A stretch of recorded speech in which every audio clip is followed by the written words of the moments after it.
네, 여러분 안녕하세요. 어, 생태학이라든지 이제 지식 생태학 이런 것 전반에 대한 이제 오리엔테이션을 마쳤고요. 이제 이번 시간에는 이 생태학적인 학습이 추구하는 철학이나 방향성이 뭔지를 한번 생각해 보도록 하겠습니다. 나중에 이제 이 지식 생태학이 지향하는 학습관, 지식관 이럴 때 또 한번 살펴보겠지만 오늘은 이 생태학적인 학습이 기존의 학습 이론하고 어떤 점에서 차이가 있는지 이런 것들을 한번 살펴보는데요. 제가 오늘 제목은 학습의 야생성과 생명성으로 잡아봤어요. 그러니까 모든 생명성은 야생성에서 나오는데 결론적으로 얘기하면 이 야생성이 점점 없어지면서, 즉 야성이라는 것이 이 지성에 점점 길들여지면서 학습자의 야성이 없어지기 시작한 거예요. 그러니까 그렇게 됨으로 인해서 오히려 학습자의 어떤 생명성까지도 뒤에 점점 없어져 버리는 이런 거라고 볼 수 있습니다. 그래서 결론적으로 얘기하면 진짜 우리가 이야기하는 학습은 어떤 한 생명체가 살아나가기 위해서 호흡을 하는 어떤 지적 호흡의 과정인데, 그 생명성이 이제 지적 호흡을 멈추는 순간, 사람이 호흡을 멈추면 죽는 거하고 똑같이 이제 한 생명도 이제 지적 호흡을 멈추면 성장이 더 이상 진행이 안 되는 이런 상태가 발생하는 거예요. 그래서 지금까지 이 학습에 대해서 다양한 이론들이 설명해 냈는데, 그런 이론들이 갖고 있는 근본적인 한계나 문제점은 뭔지 이런 걸 짚어보고, 그 대안으로서 생태학적인 학습 이론이 지향하는 어떤 지향성 또는 가능성이나 한계, 전망 또는 희망 이런 것들을 한번 같이 생각해 보는 시간을 가져볼까 합니다. 자, 그래서 한 세 가지에 비춰서 한번 여러분하고 같이 생각해 보려고 하는데요. 첫 번째는 이 생태학적 학습의 야생성과 자생성입니다. 그래서 여기 제가 이렇게 써놨어요. 야생적 학습만이 학습의 자생성을 길러준다. 그러니까 요즘 아이들 한번 봐보시면 헬리콥터 맘이라고 하잖아요.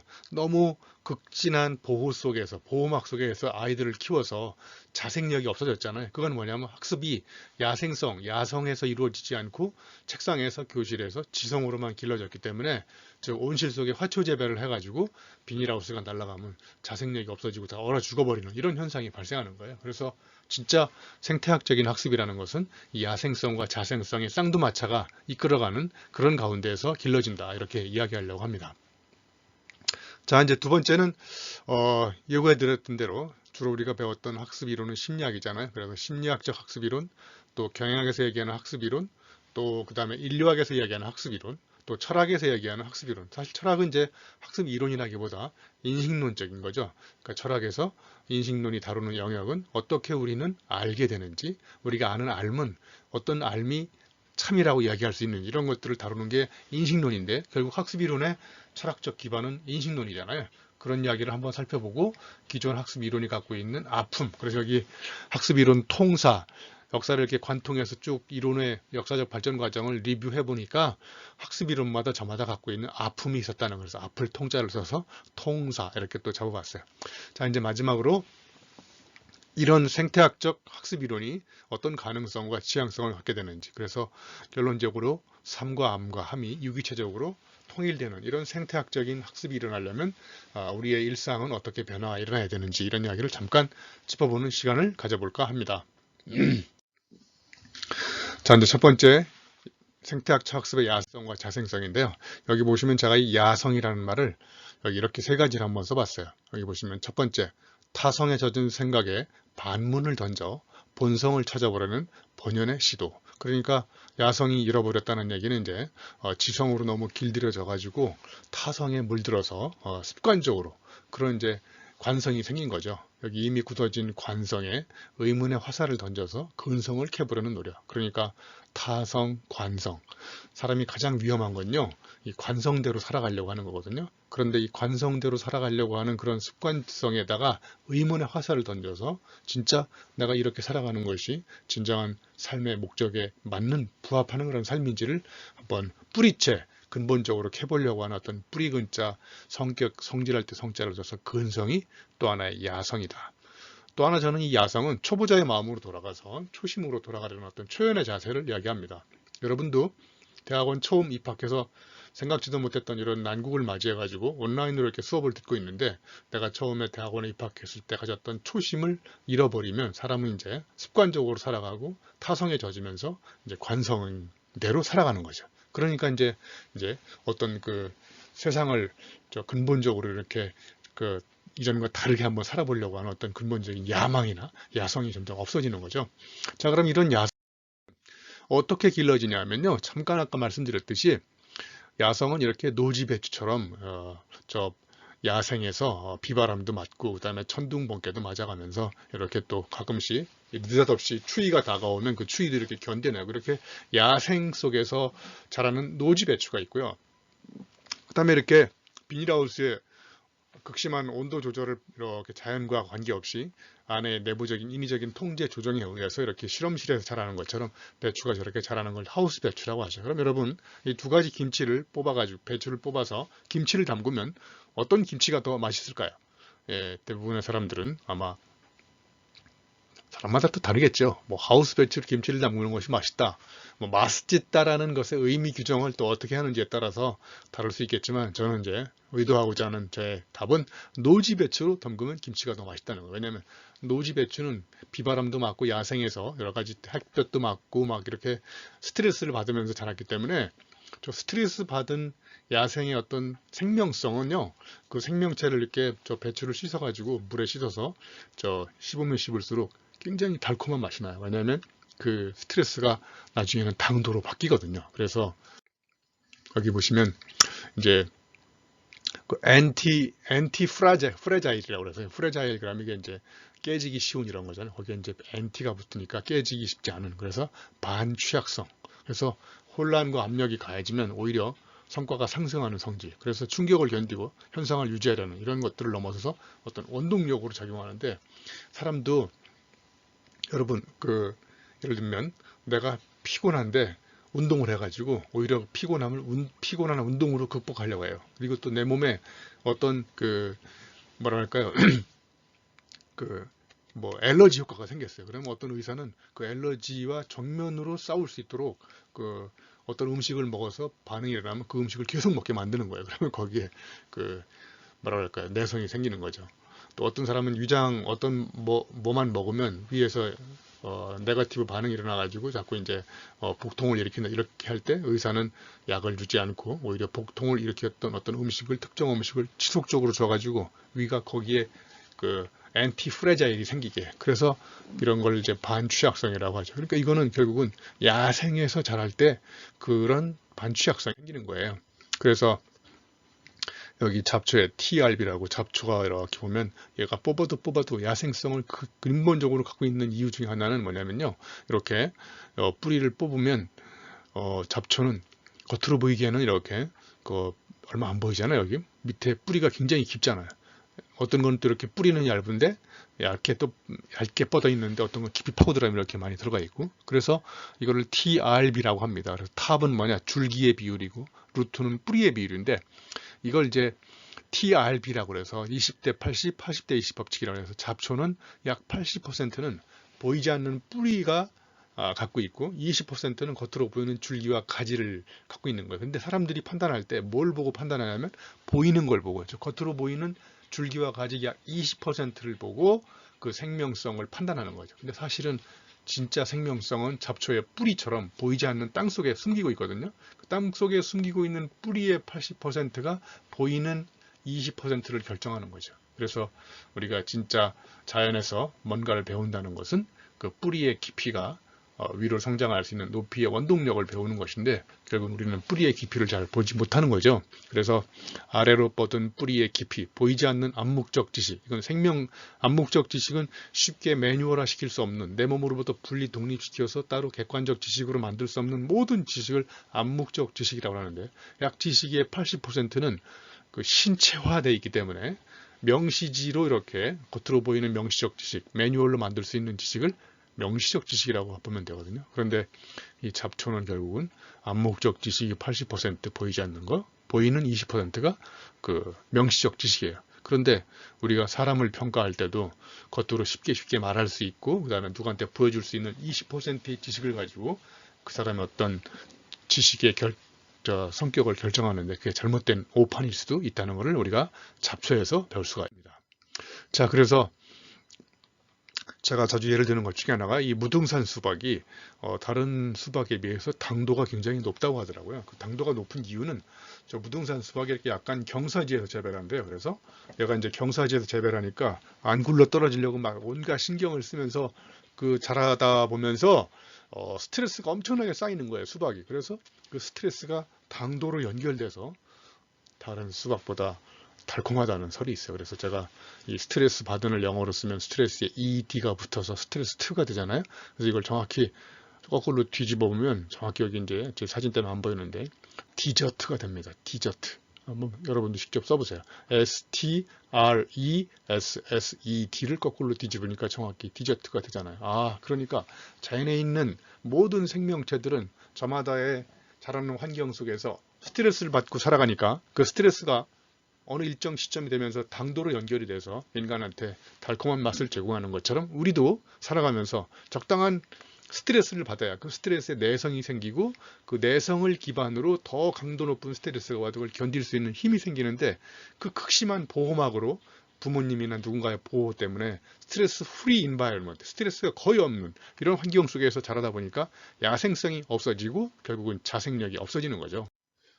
자, 자연에서 자라는 이런 야생성이 있으려면 결국은 또 다른 말로 표현하면 이제 이게 나력이라고 하는 거거든요. 제가 니체는 나체다라는 책을 쓸 때 그 니체의 경쟁력을 이 나력에다 비교한 거예요. 그래서 나력은 여기 영어로 써 있듯이 벗어서 드러내는 힘이거든요. 그러니까 한 사람이 예를 들면 저와 같으면 저는 지식생태학자 유영만 교수 이렇게 돼 있잖아요.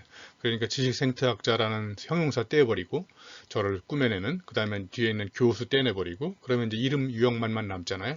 이름 유영만이라는 이름을 가지고 바깥에서 내외적으로 조직 내든 조직 외든 바깥에서 어떤 내부적으로든 그 사람이 갖고 있는 본연의 경쟁력을 드러내는 힘 이게 바로 나력인 거예요. 근데 대부분의 나력은 사람들은 이제 예를 들면 대기업에 있는 어떤 뭐 삼성의 누구누구 유영만 전무 그러면 삼성자 떼내버리고 전무자 떼내버리고 그럼 유영만이라는 이름으로 똑같이 삼성 내부에 있을 때처럼 바깥에 나가서도 그 사람이 본연의 경쟁력을 갖고 있느냐 있으면 나력이 있는 거고 없으면 나력이 없는 거예요. 근데 그 나력을 다른 말로 해석해 보면 저는 슬기라는 거예요. 왜냐하면 여기 보시면 제가 성공 체험의 덫에서 벗어나는 슬기라고 인간은 언제 나약해지냐면 과거의 성공 체험을 버리지 않고 환경이 판이하게 바뀌었음에도 불구하고 과거에 했던 것들을 지금 상황에 반복해서 적용하려고 하는 어리석음을 범할 때 인간은 슬기롭지 않은 거거든요. 그때 나력이 없어지는 거예요. 그 다음에 또 다른 말로 표현하면 광기인데 제가 예를 들면 코코 샤넬이라고 여러분 아시잖아요. 그 양반이 엄청난 사건 사연으로 굉장히 트라우마를 갖고 있었는데 그 트라우마를 이걸 뒤집어서 완전히 그 사람만의 어떤 독창적인 스타일과 컬러로 자기만의 그 어떤 패션 스타일을 창조해냈잖아요. 그 카리스마로 이제 드러나 있잖아요. 그러니까 트라우마가 카리스마로 이렇게 바뀌는 이 엄청난 힘, 이게 바로 저는 광기라고 생각해요. 광기는 그야말로 미친 기운 이게 아니라 세상을 뒤집어 엎는 어떤 그 통제할 수 없는 그 사람만의 어떤 본연적인 힘이 에너지가 막 솟아나는 걸 저는 광기라고 생각하는데 이것도 결국은 그 사람이 보여줄 수 있는 나력의 한 종류라고 생각해요. 또 하나 이 기자로 끝나는 말 중에 courage, 용기가 있거든요. 이 용기는 영어로 번역하면 컨테이너라는 용기도 있잖아요. 그런데 제가 재미삼아서 용기를 이렇게 검색해 보니까 courage라는 용기보다는 컨테이너, 뭔가를 담는 용기가 더 많이 나오더라고요. 그래서 제가 순간 깨달은 게 진짜 용기는 용기, 그릇을 깨트릴 수 있는 것이 진짜 용기다. 그러니까 내가 갖고 있는 기존의 어떤 capacity, 용량을 깨부수고 새로운 그릇을 만들어낼 수 있는 것. 이런 것도 정말 내가 나력이 없으면 해낼 수 없는 힘인 것 같아요. 그 다음에 이제 여기 역경을 뒤집으면 경력이 되지 않습니까? 여기 제가 전문 용어로 앙스트 블리테라는 말을 써놨는데 저 앙스트 블리테가 뭐냐면 여러분 전나무가 평상시와는 다르게 환경에 위기가 오면 이 전나무가 그 환경의 위기를 감지한 다음에 평상시에 수백 배 되는 꽃을 피워가지고 열매를 맺는데 그래서 그 열매를 이제 온 세상에 쫙 보내고 전나무가 죽는다고 합니다. 그러니까 이 생명체는 본능적으로 종족 본능 욕구가 있기 때문에 생명의 위기가 온다. 그러면 이제 그 위기를 감지한 다음에 평상시에 수백 배의 힘을 써가지고 이제 종족을 쫙 씨앗을 퍼뜨린 다음에 죽는다는 거예요. 그래서 앙스트가 불안이라는 뜻이고요. 블리테가 꽃이거든요. 그래서 불안감이 피어낸 꽃 이런 게 정말 자연에서 우리가 배울 수 있는 슬기로운 저력 지혜인 것 같아요. 자, 그 다음에 이제 여기 뿌리 근자, 근성이라고 아까 이제 여기 그 나력에서 제가 말씀드렸잖아요. 이름 석자로 버틸 수 있는 근성, 이 뿌리 근자의 성격 성자. 그러니까 뿌리가 깊이 내린 사람, 이런 사람들은 바람에 흔들려도 쉽게 뽑히지 않거든요. 그래서 그런 어떤 근성을 가지고 조직이든 조직 내외든 어떤 바깥에 나가서든 힘을 버텨낼 수 있는 것은 결국은 깊이 파고 들어가서 쌓였던 내공의 축적, 이게 바로 그 사람의 나력이라고 생각해요. 그리고 이제 오늘 시종일관 강조하는 이 야성, 형용사의 거품을 걷어냈을 때 드러나는 야성. 그래서 지성으로 단련되지 않고 틀에 박힌 사유를 하지 않으면서도 자연에서 배웠던 어떤 생태학적 지혜를 온몸으로 드러내는 힘, 그걸 야성이라고 하는데, 이 전부 다 합쳐서 이거를 저는 나력이라고 해요. 그래서 이런 나력이 있을 때 위기를 상황에서 이거 위기를 극복해가지고 거기서 남다른 기회를 포착할 수 있는 힘, 이런 것도 저는 야성에서 나온다고 생각하고 나력이 그 원동이라고 생각합니다. 여기 제가 이제 니체는 나체다 개정판을 내거든요. 그래서 제목 유라투스트라는 이렇게 말했다가 아니라 이렇게 말한다. 유라투스트라는 자라투스트라를 번안한 거예요. 그래서 제가 니체 책을 읽고 니체가 제 머리를 관통해서 엄청난 흔적을 남긴 거예요. 그래서 그 흔적을 가지고 니체는 나체다라는 책을 써서 그때 나력이라는 단어를 만드는 건데, 만드는 게 아니라 그런 걸로 니체의 철학을 대중들한테 소개한 거예요. 근데 이 책이 이제 절판돼서 제가 제목을 다시 잡았어요. 유라투스트라는 이렇게 말한다. 그래서 부제목은 니체 좀 읽어본 유영만의 아포리즘이라고 적어봤어요. 아무튼 이때 니체한테 배웠던 나력으로 새로운 경쟁력을 쌓는 그 근본적인 힘이 어디서 나오는지를 한번 배웠던 적이 있습니다. 자, 그래서 여기 이제 야성이 있고 야망이 있고 야심이 있고 야생이 있잖아요. 야자 들어가는데 이 들야자거든요. 들판에서 길러지는 힘, 들판에서 품는 꿈, 들판에서 먹는 마음, 들판에서 자라는 생명성, 이게 다 좋은 말이에요. 그러니까 야생이 탄생시킨 것이 야성이고 야망이고 야심이에요. 그런데 이게 야합으로 바뀌면 야만, 야유, 야욕, 그래서 야합이 되는 거예요. 그러니까 똑같은 야지만 제가 전에 말씀드린 야성과 야망과 야심, 우리가 길러야 되는 거지만 그 야만으로 누군가를 이렇게 자꾸 비난한다든지 야유를 보낸다든지 또 헛된 욕망을 품는 야욕이라고 하잖아요. 이런 걸 가지고 또 다른 사람과 다르게 이렇게 또 보이지 않는 가운데서 이렇게 부정적으로 타협하고 야합하는 이런 것들은 우리가 버려야 된다고 생각합니다.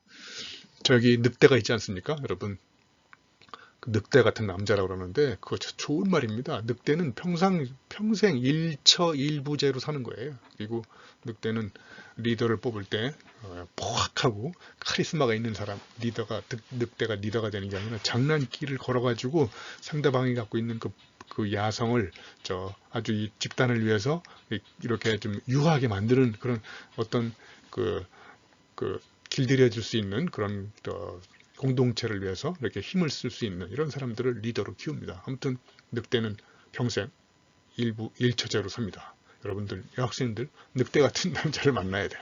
자, 아무튼 몸이 아파서 병원에 가는 늑대를 본 적이 있습니까? 예, 늑대는 몸이 아파서 병원에 가지 않습니다. 그 원동력이 뭐냐? 야생에서 자라면서 뭐가 생긴 거냐면 야성이 생긴 거예요.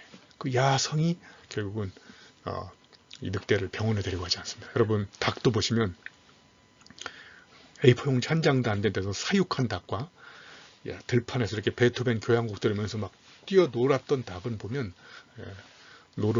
야생에서 자란 닭은 조루인플루엔자에 걸리지 않습니다. 그런데 이 A4용지 한 장도 안 된 종이에서 자란 닭은 뭐가 조루인플루엔자에 걸리는 거죠. 그러니까 사육된 닭은 병에 걸리지만 야생에서 방목해서 야성을 가지고 길러진 닭은 병에 걸리지 않습니다. 이걸 교육에 대입해보면, 학습에 대입해보면 그 사육과 교육의 차이점으로 설명할 수 있어요. 여러분, 사육된 아이는 자생력이 없습니다.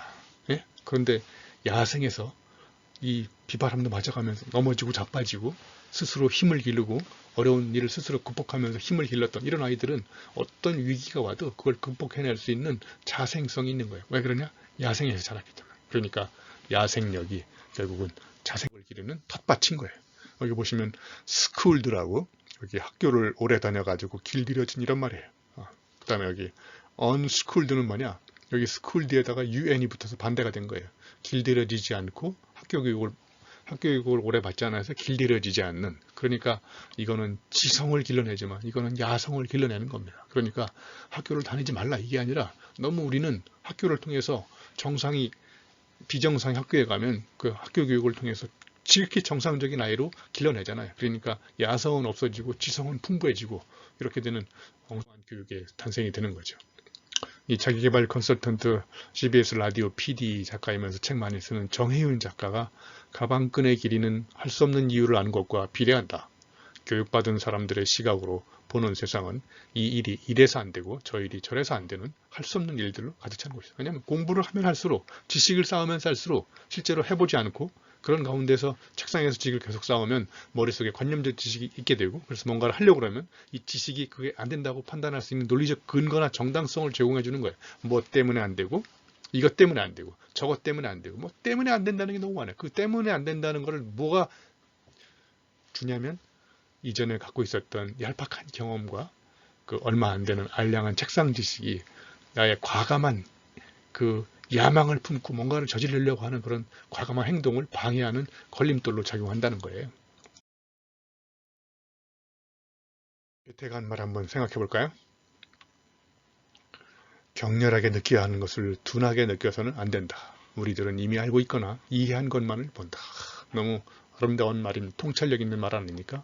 저 자연에서 해가 뜨는 걸 보고, 해가 지는 걸 보고, 우리가 시인처럼 막 그 감상에 젖지는 않더라도, 그리고 어떤 감동을 느끼면서 저 경이로운 기적을 자연에서 만들어내는 교향곡으로 느끼지는 못할 망정, 그런 것들이 이제 틀에 박히게 인식되기 시작하는 거예요. 예? 저 들판에서 피고 있는 꽃 한 송이, 그 다음에 아스팔트를 뚫고 올라오는 그 들풀들의 그 뭐랄까요, 생명력, 이런 걸 보고 우리는 경이로움을 느끼고 정말 그걸 보고 감동하고 그래야 되는데, 이제 그런 게 너무 하찮게 된 거예요. 그러니까 감각적 깨달음이 점점 식어가면서 인간의 야성은 없어지게 하는 거예요.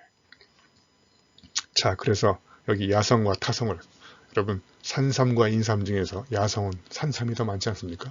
비싸고 더 영양가가 높은 이유, 야생에서 자랐기 때문에 그런 거예요. 예, 목재와 분재도 봐보세요. 목재는 재수가 좋아가지고 씨앗이 날아가다가 비옥한 땅에 떨어지면 쑥쑥 자라가지고 어느 순간 목숨을 빕니다. 목숨을. 누구한테? 목수한테. 그런데 분재는 날아가다가 재수없는 솔방울 씨앗이 바위 틈에 떨어져가지고 막 기사희생하고 고생하면서 우여곡절 파란만장한 인생을 살다가 분재 채집가한테 채집을 당하잖아요. 그럼 채집 당하는 순간 분재는 100년 해로합니다. 극진한 보호 대접을 받으면서. 그러니까 여러분, 목재 같은 인생을 살겠습니까? 분재 같은 인생을 살겠습니까? 자, 그 다음에 여기 화초하고 잡초가 있는데, 온실 속의 화초는 비닐하우스 날아가면 얼어 죽지만 잡초는 얼어 죽지 않습니다. 그 다음에 콩나물을 기르면 이렇게 쑥쑥쑥 자라면서 어느 순간 우리가 콩나물로 무쳐 먹지 않습니까? 그런데 야생에서 자란 콩나물은 비바람이 와도 저렇게 묵묵히 자라면서 자기의 생명성을 유지합니다. 우리는 콩나물처럼 교육을 하고 있습니까? 콩나무처럼 야생에서 기르고 있습니까? 아까 말씀드렸던 하우스 배추와 노지 배추도 나오고, 그 다음에 이제 말씀드렸듯이 방목한 닭과 사육한 닭 두 가지를 비교해 보면, 사육한 닭은 병에 걸리지만 방목한 닭은 야생에서 야성을 길렀기 때문에 웬만한 어떤 시련과 역경이 와도 그걸 극복해낸다는 거죠. 자, 그래서 우리는 이런 바깥에 있는 야성을 잃어버리고 이 안쪽에 있는 너무 지성을 쌓게 되면서, 야성이 없는 지성은 정말 지루합니다. 여러분 봐보세요. 대학 교수도 지성인 아닙니까? 저를 포함해서 대학 교수들이 지루한 이유는 야성이 없기 때문에 그런 거예요. 그런데 지성이 없는 야성은 또 야만으로 전락할 수 있습니다. 그래서 일단락 결론에 이런 말씀을 드리고 싶어요. 자생성은 오로지 야생성으로 길러진다. 그러니까 야생에서 생명성을 가지고 사투를 벌이면서 자라지 않은 모든 생명체는 자생력이 없는 겁니다. 그러니까 생태학적 학습에서 강조하는 것도 바로 이런 야생성을 강조하는 거예요. 그래야 자생. 자, 그러면 이제 이 학습이론들이 어떤 역사적 문제의식을 가지고 이렇게 발전해 왔는지 제가 이제 통체적으로 이렇게 한번 이렇게 관통해서 역사 학습이론의 발전사를 한번 되짚어 보는데, 결론적으로 얘기하면 이후에 나타난 학습 이론은 이전 학습 이론에 대해서 아픔을 갖고 있는 거예요. 그래서 모든 발전, 역사는 통사라고 생각해요. 그래서 이 통사, 그 아픔을 치유하기 위해서 또 다른 이론이 나오는 것이고 또 아픔을 치유하기 위해서 또 다른 이론이 나오는 거죠. 그래서 계속 이전 이론에 대해서 이후에 나오는 이론들은 자기 나름대로의 문제의식을 가지고 있는 거죠. 그걸 한번 이렇게 해결해 보려고 합니다. 그래서 여기 제가 일리아 프리고진의 명언 하나 써놨어요. 최대의 장애는 심리적 장벽이다. 갖가지 편견이 나에게 쏠렸다. 새로운 개념을 너무 빨리 내놓으면 난센스라는 소리를 듣게 되고 너무 늦으면 평범하고 당연한 것이 되고 만다. 아마 우리 역사적으로 이렇게 살펴봐도 너무 빨리 시기상조를 이렇게 내놓은 이론들은 죽어버리지만 또 너무 늦게 나온 이론들은 그건 또 그 이미 많은 것들이 이렇게 사람들한테 상식적으로 통념으로 갖춰져 있는 거라서 당연하다고 생각하죠. 그래서 적당한 시점을 잘 찾아서 우리가 발전시켜서 역사적으로 이렇게 내놓아야 된다. 이런 이야기를 보여주고 있는 것 같습니다. 자, 이제 본격적인 학습을 시작하기 전에 여기 학습관에 대한 근본적인 문제 제기가 있어요. 그래서 기존의 학습에 대해서 첫 번째, 효율과 속도 제고 중심의 학습이다. 그래서 기존의 학습 이론이 너무 효율 중심으로 추구를 하니까요. 그러니까 학습을 어떤 테크놀로지를 활용해 가지고 보다 빠른 시간 내에 많은 양의 학습을 했지만 결과적으로 무엇을 위한 학습인지 효과가 의심스러운 이런 학습들이 너무 많다는 거예요. 그래서 그걸 다른 말로 얘기하면 배우는 건 많이 배웠지만 그걸 나의 것으로 이렇게 체화시키고 익히는 이 습을 별로 하지 않아서 학습 양은 효율적이었지만 학습 효과 면에서는 뒤떨어지고, 그리고 너무 이렇게 이제 기술적 관리 중심의 학습을 한다는 거예요. 인간이 갖고 있는 그 자연 발생적인 자생적이고 자율적이고 이런 학습들을 자꾸 관리라는 발상을 가지고 통제하고 조정하고 그리고 이제 여기 체크, 점검하려고 한다는 거죠. 그러니까 이 매니지먼트라는 발상은 뭐냐면 인간이 갖고 있는 어떤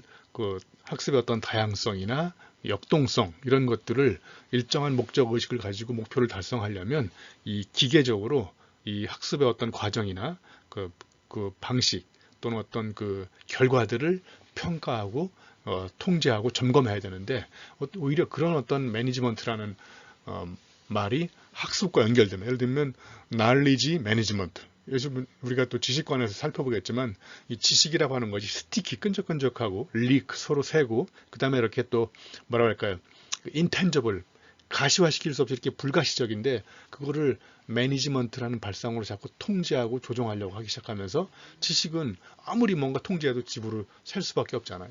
제가 예를 들면 삼성에서 한 5년간 근무를 했는데 5년 동안 쌓은 지식을 회사에 다 놓고 가라 그러면 놓고 갈 수 있는 지식은 매뉴얼화 시킬 수 있는 문서화된 지식만 놓고 나올 수 있는 거죠. 그런데 나머지 지식은 제 몸에 체화되어 있기 때문에 제 몸이 퇴근하면 저와 함께 지식은 퇴근하는 거죠. 그러니까 그건 관리할 수 없는 거죠. 말 그대로 이 러닝이라는 것도 어느 정도 일정 어떤 수준은 관리할 수 있지만 이 관리를 하면 할수록 오히려 학습이 발생하지 않는 이런 문제가 발생한다는 거죠.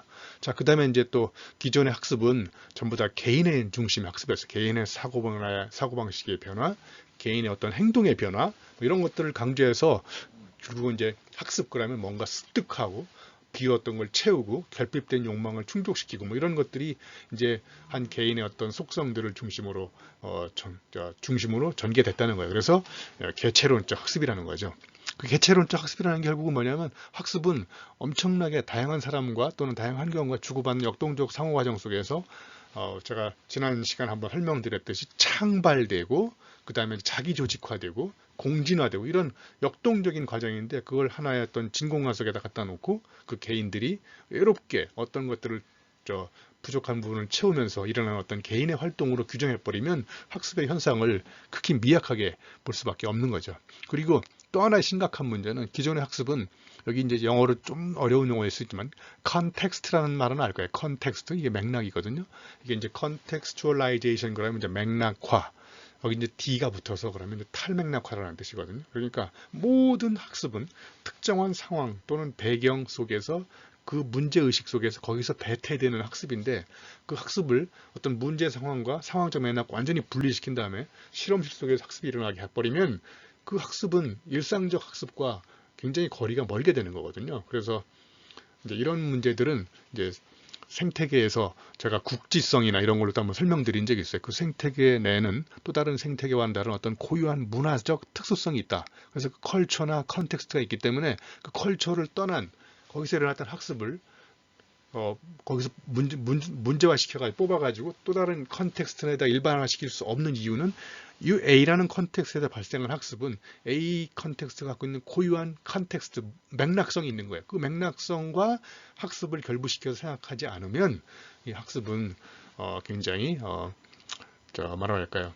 그 무용한 그런 어떤 학습의 현상으로 전락할 수가 있다는 거예요. 자, 그래서 이제 학습 연구의 3대 관심은 첫 번째 심리현상으로서 학습 과정을 심리학적으로 연구해 오는 것. 그 다음에 기업 경영학적 차원의 학습에서 그 다음에 또 인간의 사고 과정 이런 것들 중에서 이제 뇌과학이나 인지과학 이런 것들을 통해서 사회에서 인간의 학습 과정이 어떻게 발생하는지 이런 방법적 관심, 심리학적 관심 또는 사회 경제적 관심 아무튼 이런 관심들이 있지만 이거 이외에도 제가 보기에 학습을 연구하는 사람들은 또 저마다 다른 문제의식을 갖고 있을 수도 있다고 저는 생각합니다. 자, 그러면 이제 우리 무대가 어떻게 변천해 왔냐면요. 여기 첫 번째 보시면 옛날에는 소크라테스가 길거리에서 이렇게 주고받는 문답식 교육을 했잖아요. 그러니까 그 거리 자체가 학습의 무대였었어요. 그러니까 학습 무대 따로 일상적 삶의 무대 따로 있던 게 아니라 이게 하나였었어요.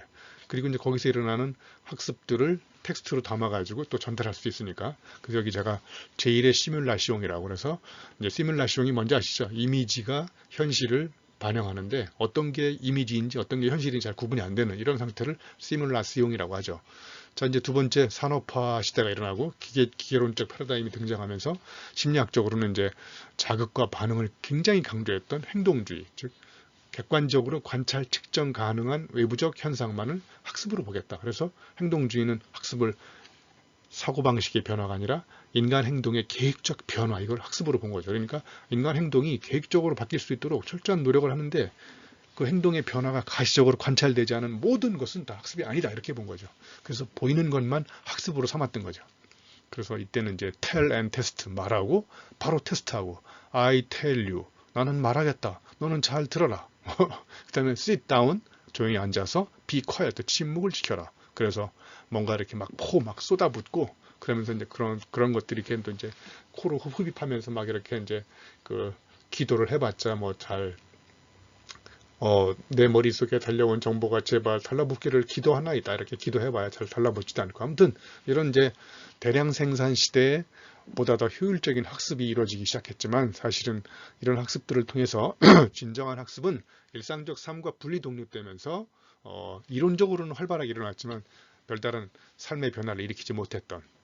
자, 그 다음에 이제 정보와 지식 기반 사회, 디지털 사회가 되면서 이제 이 학습의 무대가 이제 사이버 공간으로 넘어갔어요. 이때 이제 엄청난 학습들이 많이 등장하지 않았습니까? e-learning, u-learning, m-learning, 그 다음에 뭐 flip learning, blended learning, 아무튼 이런 모든 어마어마한 학습들이 이제 거리에서 사이버 공간으로 올라가기 시작한 거죠. 이때 제2의 시뮬라시옹이 이때는 이미지가 폭발하면서 실제 이미지는 실제를 이미지가 반영하고 있는 건지 사실은 이미지를 실제가 구현하고 있는 건지 구분이 안 될 정도로 오히려 이 실제보다 더 가상화된 이미지가 판을 치던 시대였던 거죠.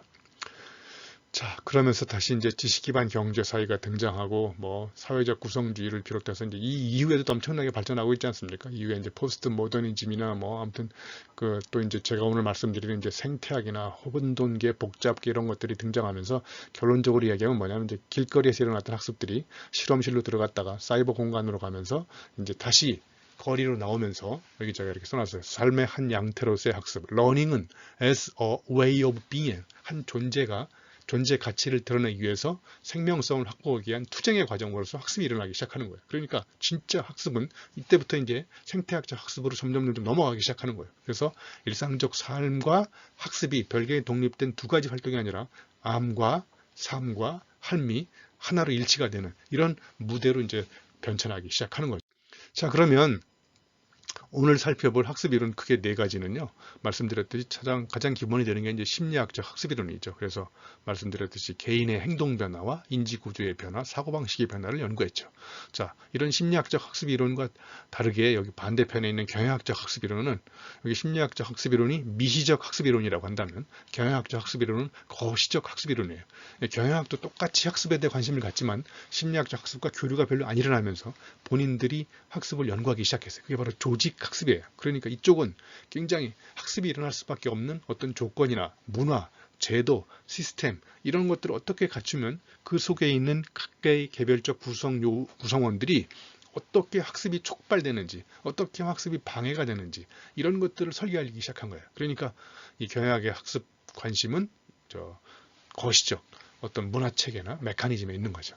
자, 이제 상단에 보면 인류학적 학습 이론이 있어요. 인류학적 학습 이론은 이제 문화인류학자들이 한 공동체의 구성원이 그 공동체의 완전한 구성원으로 어떻게 점진적으로 발전해 나가는지, 그러니까 문화적 아이덴티티를 한 구성원이 어떻게 습득해 나가는지를 그 비커밍의 과정으로 보기 시작한 거예요. 그러니까 여러분도 한양대 교육공학과에 들어왔잖아요. 처음엔 어리버리하다가 점점 한 학기, 두 학기 지나가면서 이 한양대 교육공학과 또는 그 라인별로 추구하는 철학에 서서히 물들어가면서 그 공동체의 풀 멤버십을 습득하는 이런 과정을 이제 인류학적으로 바라본 거예요.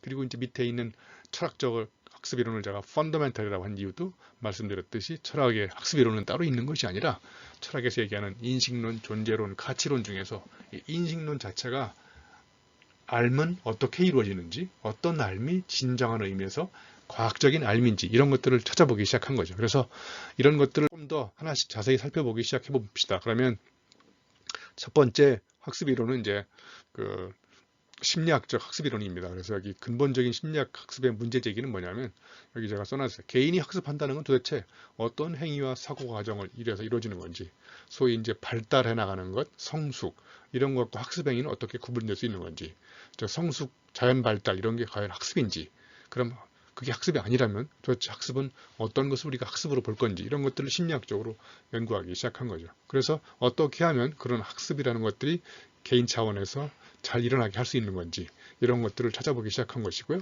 심리학적 학습 이론이 갖고 있었던 이론적 근본적인 아픔은 뭐냐면 모든 학습 현상은 과연 어떤 자연적인 성숙 과정과 근본적으로 구분이 된다는 거예요. 그래서 제가 이렇게 자라면서 그냥 제가 자연적 신체 발달에 따라서 인지 발달에 따라서 이렇게 자연적으로 성숙되는 게 있는가 하면 의도적으로 내가 뭔가를 배우려고 해서, 아니면 그렇지 않음에도 불구하고 또 살아나면서 무의식적으로 이렇게 배우는 과정, 그런 것들이 이 그 성숙이나 발달과 근본적으로 어떤 차이가 있는지 이런 것들을 해명하려고 했던 것, 이게 바로 이제 심리학적 학습이론이 갖고 있었던 굉장히 중요한 근거죠. 자, 그래서 이 짧은 시간에 심리학적 학습이론을 다 설명드릴 수는 없잖아요, 여러분도. 그래서 아시겠지만 이제 심리학적 학습이론 책 하나 자체가 엄청나게 두꺼우니까 예를 들면 행동주의, 인지주의, 구성주의, 인본주의 뭐 이런 수많은 이론적 분파들이 등장하고 있는데 행동주의가 갖고 있었던 학습에 대한 어떤 근본적인 문제의식에 대해서 다른 이론들이 다 아픔이 있는 거예요. 그러니까 예를 들면 인지주의는 행동주의가 갖고 있는 학습을 전부 다 외연적 행동 변화로만 규정하는데 사실은 그게 아니라 학습은 오히려 보이지 않는 이 머릿속에서 일어나는 인지 구조의 변화가 더 학습 이론의 탐구 대상이다. 이렇게 본 거죠. 그러니까 인지 이론은 뭐냐면, 아픔이 뭐냐면 왜 겉으로 보이는 것만 학습으로 삼느냐. 이게 이제 인지 이론의 아픔인 거죠. 거기다가 이제 구성주의가 나타나면서 그게 아니다.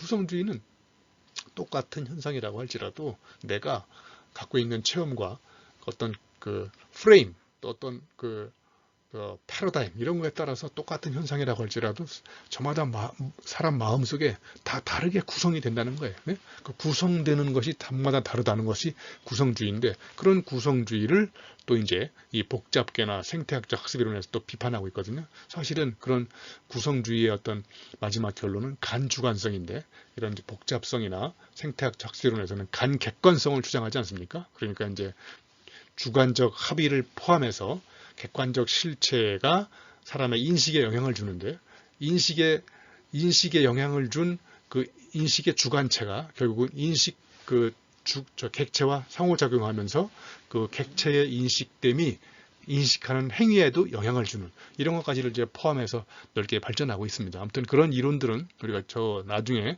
또 이제 학습 이론 또 지식생태학적 학습관에서 또 한번 살펴보도록 하겠습니다. 자, 인류학적 학습 이론은 여러분한테 잠깐 설명을 드렸듯이 이 사람들이 갖고 있는 문제의식은 뭐냐면 과연 학습이 개인 심리 차원에서 발생하는 문제인가. 그러니까 이 사람들은 학습은 특정한 사회문화적 맥락성 속에서 그 문화적 어떤 변화의 과정, 그 문화를 한 개인이 이렇게 습득하면서 일어나는 어떤 개인 차원의 심리적 변화가 아니라 개인 차원의 어떤 사고방식의 변화를 그 문화의 어떤 변화를 사고방식으로 어떻게 끌어안고 변하게 되는지. 그러니까 한 개인이 구성원으로서 어설픈 구성원이었다가 점점 완벽한 어떤 완전한 공동체 멤버십을 습득하기까지 어떤 과정을 거치는지 이런 것들을 본 거죠. 그래서 이 사람들이 갖고 있었던 학습 이론의 아픔은 심리적 학습 현상이 아니라 조직 문화적인 어떤 집합적 행동, 어떤 가치 체계의 변화. 왜냐하면 문화라고 하는 것은 한 사람이 느끼는 사고방식의 총체잖아요. 보이지 않는. 그러니까 A라는 문화에서는 당연한데 B라는 문화에서 당연하지 않는 이유가 바로 문화거든요. 그러니까 한 개인이 A에 살다가 B로 가면, 예를 들면 삼성에 있던 사람이 현대로 갔을 때 상당히 적응하기 어렵거든요. 왜냐하면 문화적 차이가 있기 때문에.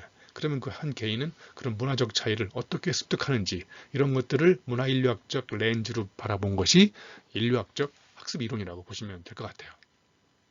자, 그래서 여기에는 이제 상황인지 이론, 시츄에이티드 코그니션, 말 그대로 여기 시츄에이션이 바로 컨텍스트라고 보시면 되고 또 컬처라고 보시면 되거든요. 특정한 상황에 붙박혀 가지고 인지가 어떻게 바뀌는지. 그러니까 인지가 독립적 인지 이론, 인지주의처럼 실험실 속에서 머릿속에 있는 진공관처럼 인지 구조의 변화가 일어나는 것이 아니라 그 인지가 어떤 상황에 처해 있는지에 따라서 시츄에이션 스페시픽하게 인지가 변한다는 거예요. 여기에 이제 뭐 인지적 도제 이론부터 시작해서 또 COP, LPP, Legitimate Peripheral 뭐 Participation인가요? 발음하기 어렵지만 아무튼 그 주변 합법적 주변 참여라고. 이 LPP 이론은 말씀드렸듯이 한 공동체의 구성원이 그 초보자가 그 공동체의 고참 구성원으로 어떻게 되는지 그 참여의 과정을 문화인력적으로 파악하는 거라고 보시면 될 것 같아요.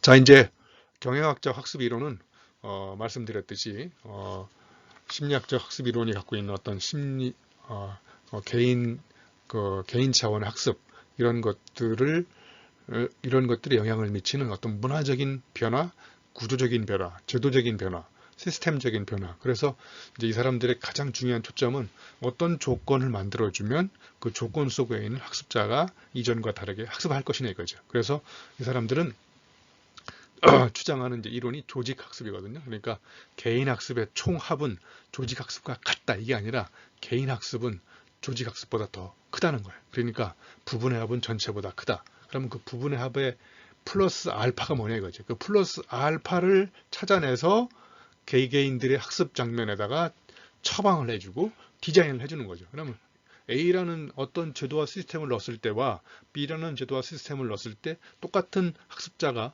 A와 B라는 것의 환경에 따라서 다른 학습이 일어나는데 그런 것들이 도대체 어떤 요인 때문에 그런 건지를 찾아내려고 하는 거죠. 그게 바로 이제 경영학에서 얘기하는 거시적 학습 이론입니다. 그래서 여기도 이제 조직 학습의 분파가 굉장히 많습니다. 그래서 아지리스, 슈온부터 시작해가지고 뭐 사실은 이 경영학의 조직학습 이론을 다시 한번 나중에 우리가 이제 다른 과목에 별도로 다룰 때가 있겠지만 사실은 이제 이 심리학적 학습 이론과 또 다른 차원에서 또 다른 분파로 흐름으로 줄기로 갈라져가지고 역사적으로 발전을 한 건데 소위 이제 학습 조직 뭐 COP 공동체 여기에도 영향을 미쳤지만 아무튼 그 조직의 경쟁력은 구성원들의 학습 능력을 넘어서서 조직의 학습력과 직결된다. 그러면 한 조직을 다른 조직과 보다 더 빠르게 학습을 해가지고 끊임없이 위기에 대처할 뿐만 아니라 새로운 환경이 왔을 때 그걸 선점해가지고 시장을 창조할 수 있는 그런 건 모두 다 학습에서 일어나는데 그게 개인의 학습이 아니라 조직 내에 있는 학습이라는 거예요. 그래서 조직 학습의 어떤 메커니즘이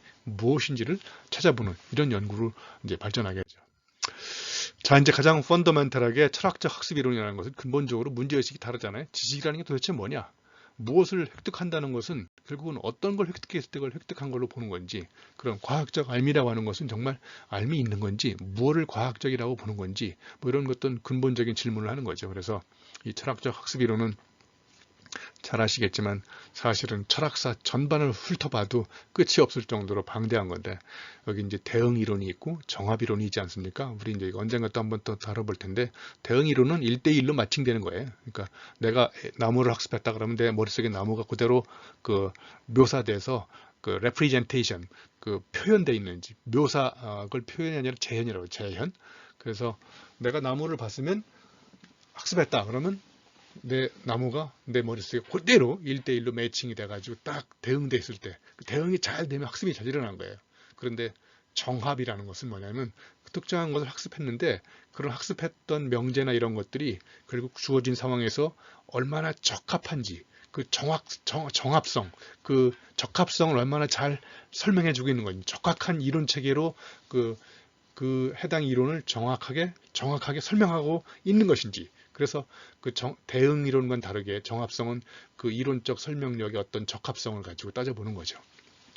뭐 오른쪽에 보시면 이제 대륙의 합리론과 그 경험론 있지 않습니까? 그래서 데카르트의 합리론, 로크나 이런 철학자들, 경험주의 철학자들의 합리론, 경험을 다 합쳐가지고 칸트가 또 이제 두 가지를 다 합쳐본 거고요. 이런 것들이 또 이제 최근에 비판적 실제론 해가지고 이제 객체와 실체 또는 관념론을 통합해가지고 이제 뭐라고 할까, 진짜로 안다는 것은 머릿속에 일어나는 관념뿐만 아니라 실제를 객관적으로 인식하는 것까지를 포함해서 이제 여러 가지 분파로 발전하고 있는데, 아무튼 여기서 알고 있어야 될 여러분의 문제의식은 그 앞에서 얘기했던 경영학적, 심리학적, 인류학적 학습이론의 펀더멘탈을 제공하는 철학적 통찰력은 결국 인식론인데, 인식론을 우리가 한번 별도로 공부할 수 있는 시간이 됐으면 좋겠습니다. 자, 아무튼 지금까지 설명했던 모든 이론 것들을 한 장으로 정리하면 각 이론마다 근본적인 문제 제기가 있고요. 학습이론의 아픔이 있고요. 그러면 그런 아픔을 토대로 해서 그 각각의 경쟁하는 또는 한계가 있다고 생각하는 학습이론에 대해서 어떤 대처를 하고 있는지, 그 이론적 분파별로 유형들이 이렇게 쭉 나와 있는데, 사실 이 한 장을 정리하는 데도 엄청나게 오랜 시간이 걸렸는데, 여러분은 이제까지 한마디로 얘기하면 왼쪽에 있는 심리학적 학습이론이 우리가 알고 있는 학습이론의 전부라고 생각할 수 있었다는 거예요. 그런데 거기에 이제 인류학적, 경영학적, 여기는 안 나와 있지만 이제 우리가 앞으로 배우게 되는 생태학적 학습이론은 또 다른, 이 네 가지와는 또 다른 차원에서, 그래서 이제 다음에는 제가 이제 이런 것들을 다 포괄해서 생태학적 학습이론의 근본적인 문제 제기와 학습이론의 아픔과 이론적 유형과 분파적 입장은 무엇인지를 별도로 정리하는 시간을 한번 해볼까 합니다. 자, 또 하나 우리가 생각해 봐야 될 거는요, 이런 학습이론들이 추구하는 변화가 다 틀립니다. 여기 보시면 순서대로 행동주의, 인지주의, 구성주의. 그런데 이 행동주의와 인지주의는 실증주의고, 구성주의는 구성주의라고 이렇게 나와 있는데, 이 실증주의는 말 그대로요, 실제로 경험할 수 있는 것만이 진리라고 보는 거예요. 객관적으로 측정하고 그 측정한 것들을 가지고 이제 가시적으로 그 성과를 평가 판정할 수 있을 때 그걸 이제 실증주의라고 그러고, 구성주의는 머릿속에서 구성되는 거잖아요. 그러니까 얼마나 구성됐는지를 객관적으로 판정할 수 없거든요. 그러니까 여기 행동주의와 인지주의는 입장은 다르지만 철학적으로 봤을 때는 실증주의라는 패러다임을 그냥 묶을 수가 있어요. 왜냐하면 그 하나는 외부에서 일어나는 변화, 하나는 내부에서 일어나는 변화지만 결국 내부에서 일어나는 변화도 객관적으로 측정 가능하다는 것이 실증주의거든요. 그러니까 인지주의도 실증주의에 포함되는 거죠. 그래서 인지주의에 들어가는 행동주의를 제외한 정보처리 이론, 유의미 학습.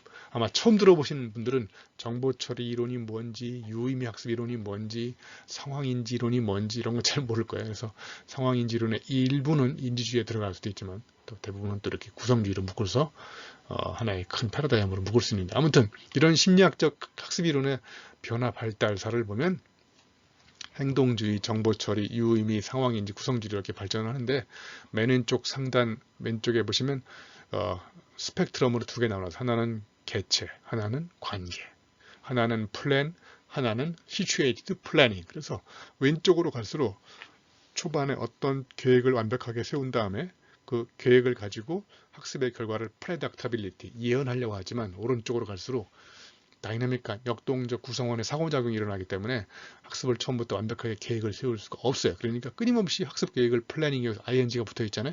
끊임없이 계획을 세워야 되는 이유가 여기에 있는 거예요. 그리고 오른쪽으로 갈수록 디컨텍스추얼이라고 써 있죠. 그러니까 어떤 행동주의일수록 자꾸 실험실에 가서 학습을 연구해가지고 그 연구 결과를 가지고 일반 상황에 적용하려고 하잖아요. 그러니까 그 뭐라고 할까요? 우리가 일상적으로 살아가는 삶의 맥락과 탈맥락화된 학습 이론이 왼쪽으로 갈수록 더 강력해집니다. 근데 오른쪽으로 갈수록 일상적인 생활 세계와 우리의 삶과 긴밀하게 연결되어 있어요. 그래서 암과 삶이 점점 가까워지지만 이쪽은 암과 삶이 전혀 다르게 됩니다. 예? 그리고 이쪽은 보편적인 모든 상황에서 만고불변의 진리를 찾아내는 그런 학습 이론으로 가지만 오른쪽은 일리, 그 특정 상황에서만 일리 있는 이론인 거예요. 다른 데 가면 그 일리가 무리가 돼버리거든요. 예, 그러니까 바로 이런 일리 있는 지식, 이런 것들이 이제 저 뒤로 가면서 특정한 생태계에서만 탄생하는 유의미한 그런 지식, 그 일리 있는 이야기죠. 그래서 일리가 다른 컨텍스트, 다른 에코시스템, 생태계로 가면 무리한 그런 어떤 일반화를 끌어낼 수가 있는 것이죠. 그래서 이 왼쪽으로 갈수록 우리의 일상적 삶과 거리가 멀어서 탈맥락화돼가지고 자꾸 실험실 이렇게 프로세스로 문서화시키고 다큐멘테이션 매뉴얼로 만들 수 있는 거지만 오른쪽으로 갈수록 이 프랙티스가 연습이 아니고요. 프로세스로 만들 수 없는 모든 암묵적 지식을 만들어내는 모든 활동을 프랙티스라고 보시면 돼요. 이 프랙티스는 그 객관화시킬 수 없고 문서화시킬 수 없는 이런 일상적인 삶인 거잖아요. 그죠? 예, 그래서 똑같은 이론이라고 할지라도 왼쪽 극단과 오른쪽 극단의 양쪽 스펙트럼에서 내가 어떤 이론적 입장을 취하는지에 따라서 전혀 다른 어떤 변화를 지향하고 보시면 될 것 같습니다. 자, 그러면 이제 결론적으로 이제 몇 가지만 정리하고 마치도록 하겠습니다. 자, 이 생명 과정으로서의 학습, 이제 우리 한승희 교수의 학습 생태학 생태계 체계에 보면 결국 이제 이 생태학적인 학습의 가장 중요한 것은 학습이 생명 과정이라는 거예요. 이 생명 과정이라는 게 뭐냐면요. 자, 우리 삶으로 따져봤을 때 한 사람이 살아가는 과정인 거예요. 한 사람이 생명을 유지하는 과정이 학습인 거예요. 그러니까 한 사람이 삶을 이뤄가는 생명과 뭔가를 배우려고 하는 학습은 별개의 독립적인 두 가지 활동이 아니라는 거예요. 그러니까 자연스러운 삶의 한 단면인 거죠. 그래서 여기 학습 생태계 안에서 학습이란 생명체의 생존을 위한 생명 활동인 거예요. 그러니까 이 내가 살아가는 이 생명 활동을 누군가가 대신 해줄 수 없는 거잖아요. 그래서 여기 보시면 대신 주관해 줄 수 없는 주체적 생명 과정이기 때문에 나 대신 누군가가 대신 해줄 수 없기 때문에 오로지 내 몸이 움직여서 일어날 수 있는 학습인 거예요. 그러니까 나 대신 기계가 대신 나를 학습해주고 나는 조금만 노력하는데 기계가 대신해주고 이런 것들이 원천적으로 통용이 안 되는 거예요. 왜냐하면 생명 과정이 학습이니까. 그래서 마투라나도 인식은 효과적인 행위라고 얘기했잖아요. 행위와 인식이 같은 거예요. 그러니까 나의 인식을, 나의 행위를 누가 나 대신 대신해 줄 수 없는 거예요. 기계가, 로봇이, 인공지능이 대체할 수 없는 이유가 바로 여기에 있는 겁니다. 그러니까 우리의 학습 행위는 한 사람의 존재 증명을 이뤄나가는 엄청난 활동인 거죠. 자, 그래서 우리의 학습은 왼쪽에서 일어나는 그 실험실에서 일어나는 아카데미언들의 관념적 지식인들 학습이 아니라 현장 사람들의 지식 습득 과정이라고 제가 고병권 씨가 쓴 책에서 몇 가지를 인용해서 이렇게 만드는 거거든요. 여기 보시면 왼쪽에 있는 사람들은 주로 입으로 앓을 증가합니다. 그런데 오른쪽 사람들은 입이 아니라 몸으로 앓을 증가합니다. 예. 그러면 이 사람들은 보시면 앓의 관념성과 추상성, 이 사람은 앓의 신체성과 구체성. 그러니까 이 사람들은 몸으로 학습을 하는 거고 이 사람들은 책상에 앉아가지고 머리로 학습을 하는 거예요. 그래서 제가 이렇게 써놨어요. 앓을 참조하는 암과 삶을 참조하는 암. 뭐가 먼저냐? 이 사람들은 책상에서 배운 지식을 가지고 우리의 실제 생활을 자꾸 재단하고 평가하려고 합니다. 근데 이 사람들은 몸으로 실제 삶에서 배운 거예요. 그래서 그 삶으로 앓을 만들어 나가는 거예요. 그러니까 삶이 결국은 앓이 되는 거죠. 이걸 다 직선적 앓으로 삶을 증명하려는 창백한 지식인과 삶으로 앓을 증명하려는 실천적 지식인. 그래서 노래로 인생을 배우는 아이돌은 떴다 지지만 인생으로 노래하는 가수는 더 멀리 날아간다는 거예요. 그러니까 아이돌은 몸으로 삶으로 노래를 하지 않습니다. 모든 가수가 아니라 진정한 가수는 자기 삶으로 노래를 합니다. 작가는 자기 삶으로 글을 쓰고요. 화가는 자기 삶으로 그림을 그리고 강사는 자기 삶으로 메시지를 던집니다. 그 삶으로 앓을 증명하는 거예요. 그런데 진짜 별 볼 일 없이 얼마 살지도 않은 사람들이 글을 쓰고 강의를 하고 그런 어떤 창백한 알매 지식인들이 많이 나온 거죠. 그래서 이걸 다시 정리하면 우리가 생태학적 알미 추구하는 것은 진정으로 지행일치라기보다 지행합일이에요. 이 오른쪽이 왕陽명이 주장하는 그 학습이거든요. 그래서 여기 지행일치는 뭐냐면 선지후행, 먼저 알고 행동한다는 거예요. 그러니까 뭔가 행동하려면 먼저 배우라는 거예요. 그러니까 배우는 것과 행동하는 것이 완전히 분리되기 시작합니다. 그래서 지행일치가 안 된다고 얘기하는 거예요. 사실은 선지후행이 아니고요. 이게 지행, 겸행인 거예요. 지식과 행동이 마투라나나 생태학적 삶, 생명 과정으로서의 삶, 그 학습이라는 것을 비춰봤을 때 아는 것은 곧 행동하는 것이고 행동하는 것은 곧 아는 겁니다. 그러니까 이 사람들은 주로 이슈 참조형, 어떤 이슈를 가지고 파고들어서 학습을 하다 보면 별도의 교과서가 따로 없는 거예요. 물론 교과서를 참고하지만 그래서 그 이슈를 해결하면서 저절로 알미 생기는 것이고 알매의 과정과 결과로서 삶이 변하기 시작하는 거예요. 예?